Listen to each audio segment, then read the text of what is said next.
आज का बाइबल का वचन संत पौलुस का कोलोसियों के नाम पत्र अध्याय 1 वचन 9 से 14 और आज का सुसमाचार संत लूकास के अनुसार अध्याय 5 वचन 1 से 11। संत पौलुस का कोलोसियों के नाम पत्र अध्याय 1 वचन 9 से 14। जिस दिन से हमने यह सुना, हम निरंतर आप लोगों के लिए प्रार्थना करते रहे हैं। हम ईश्वर से यह निवेदन करते हैं कि वह आपको समस्त प्रज्ञा तथा आध्यात्मिक अंतर्दृष्टि प्रदान करे, जिससे आप उसकी इच्छा पूर्ण रूप से समझ सके। इस प्रकार आप प्रभु के योग्य जीवन बिताकर सब बातों में उसे प्रसन्न करेंगे, हर प्रकार के भले कार्य करते रहेंगे और ईश्वर के ज्ञान में बढ़ते जाएंगे। आप ईश्वर की महिमामय शक्ति से बल पाकर सदा दृढ़ बने रहेंगे, सब कुछ आनंद के साथ सह सकेंगे और पिता को धन्यवाद देंगे, जिसने आपको इस योग्य बनाया है कि आप ज्योति के राज्य में रहने वाले संतों के सहभागी बने।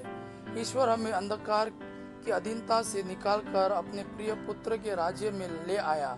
उस पुत्र के द्वारा हमारा उद्धार हुआ है, अर्थात हमें पापों की क्षमा मिली है। आज का सुसमाचार संत लूकास के अनुसार अध्याय 5 वचन 1 से 11। एक दिन ईसा गेनेसरेत की झील के पास थे। लोग ईश्वर का वचन सुनने के लिए उन पर गिरे पड़ते थे। उस समय उन्होंने झील के किनारे लगी 2 नावों को देखा। मछुए उन पर से उतरकर जाल धो रहे थे। ईसा ने सिमोन की नाव पर सवार होकर उसे किनारे से कुछ दूर ले चलने के लिए कहा। इसके बाद वे नाव पर बैठे हुए जनता को शिक्षा देते रहे। उपदेश समाप्त करने के बाद उन्होंने सिमोन से कहा, नाव गहरे पानी में ले चलो और मछलियां पकड़ने के लिए अपने जाल डालो।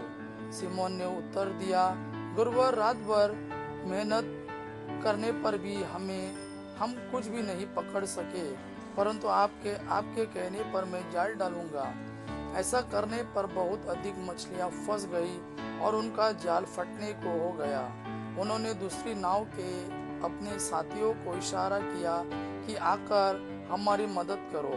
वे आए और उन्होंने दोनों नावों को मछलियों से इतना भर लिया कि नावें डूबने को हो गए। यह देखकर सिमोन ने ईसा के चरणों पर गिरकर कहा, प्रभु मेरे पास से चले जाइए, मैं तो पापी मनुष्य हूँ। जाल में मछलियों के फंसने के कारण वह और उसके साथी विस्मित हो गए। यही दशा याकूब और यूहन्ना की भी हुई। ये जेबेदी के पुत्र और सिमोन के साझेदार थे। ईसा ने सिमोन से कहा, डरो मत, अब से तुम मनुष्यों को पकड़ा करोगे। वे नावों को किनारे लगाकर और सब कुछ छोड़कर ईसा के पीछे हो लिए। यह प्रभु का वाणी है। प्रभु को धन्यवाद। आबा पिता की महिमा और पुत्र यीशु का प्रेम आप पर सदा सर्वदा बना रहे। आमीन।